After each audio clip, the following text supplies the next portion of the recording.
اپنی بہن کو بتاتی ہے مجھے بہت یاد آ رہی ہے۔ اس کی بہن پوچھتی ہے کس کی؟ سرفراز کی۔ وہ کہتی ہے نہیں سارا کی۔ اس کی بہن پوچھتی ہے سارا کون ہے؟ پھر وہ اپنی بہن کو بتاتی ہے سارا کے بارے میں۔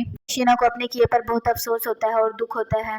سارا کو کال کرتی ہے اور اس سے معافی مانگتی ہے اور اسے کہتی ہے میں تمہیں ملنا چاہتی ہوں۔ سارا کہتی ہے کہ میں آپ سے نہیں ملنا چاہتی اور اللہ کی ذات ہے معاف کرنے والی، میں کون ہوتی ہوں؟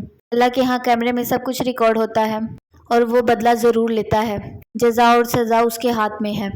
وہاج کو بھی شینا وائس میسج کر کر بتاتی ہے کہ سارا بے قصور تھی، یہ سب سازش ہم نے مل کر کی تھی۔ وہاج کو بہت دکھ ہوتا ہے اور وہ روتا ہے کہ میں نے سارا پر یقین کیوں نہیں کیا۔ وہ کہتی رہی کہ میرے خلاف سازش ہے لیکن ہم نے کسی نے اس کا یقین نہیں کیا۔ سرفراز دانیال کے آفس میں ہوتا ہے، سارا پر نظر پڑتی ہے۔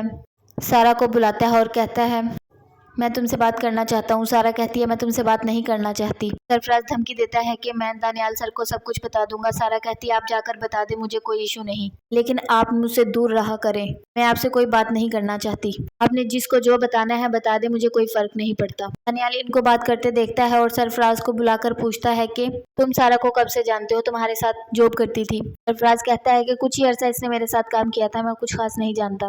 دانیال پوچھتا ہے کہ وہاں بھی اس کا یہی بہیو تھا سب کے ساتھ؟ سرفراز کہتا ہے کہ ہاں یہی تھا۔ آپ کو پتہ ہے آج کل کی لڑکیاں پروموشن حاصل کرنے کے لیے کس حد تک جا سکتی ہیں؟ شینا یاد ہے نا آپ کو کس حد تک گئی؟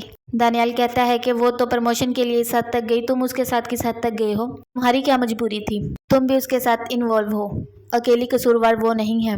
سارا بیٹھی سرفراز کے بارے میں سوچ رہی ہوتی ہے اور روتی ہے۔ سرفراز نے مجھے دھوکہ دیا ہے۔ دانیال شینا کو کال کر کر پوچھتا ہے سرفراز کے بارے میں کچھ باتیں پوچھنی ہے۔ میں کہتی ہے آپ اس کے ساتھ دوستی نبھا رہے ہیں؟ دانیال کہتا ہے میں اس سے کوئی دوستی نہیں نبھا رہا۔ تم بھی دوستی نہ نبھانا، جو پوچھوں گا وہ بتا دو۔ وہ سارا کے بارے میں سب کچھ پوچھتا ہے۔ دوریا بیٹھی سوچ رہی ہوتی ہے میں اتنے پیسے اسے کہاں سے دوں گی، اور تبھی شاہ رخ کی کال آ جاتی ہے۔